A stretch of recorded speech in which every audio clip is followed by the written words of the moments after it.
ఈరోజు మనం egg fried rice ఎలా తయారు చేసుకోవాలో చూద్దాము. ముందుగా ఒక కళాయిలో ఆయిల్ వేసి బాగా వేడి అయిన తర్వాత ఎగ్స్ వేసి ఎగ్ బుర్జీలాగా మనం ప్రిపేర్ చేసుకొని అది ప్రిపేర్ అయిన తర్వాత ఒక బౌల్లోకి తీసుకొని పక్కన పెట్టేసుకుందాం. ఇప్పుడు అదే కళాయిలో ఒక స్పూన్ నూనె వేసి ఆనియన్స్ వేసి బాగా ఫ్రై చేసుకోవాలి. ఆనియన్స్ బాగా ఫ్రై అయిన తర్వాత క్యాబేజ్, క్యారెట్, బీన్స్, క్యాప్సికమ్ వేసి బాగా ఫ్రై చేసుకోవాలి. ఇది ఫ్రై అయ్యేటప్పుడు కొంచెం సాల్ట్ కూడా యాడ్ చేసుకుందాం.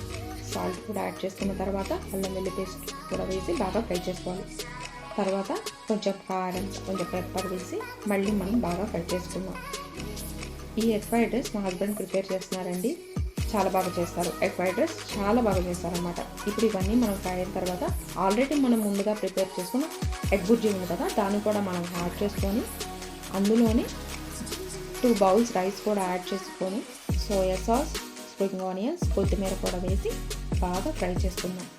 ఈ ఎగ్ ఫ్రైడ్ రైస్ ఇలా ప్రిపేర్ చేసుకోండి. చాలా అంటే చాలా టేస్టీగా ఉంటుంది.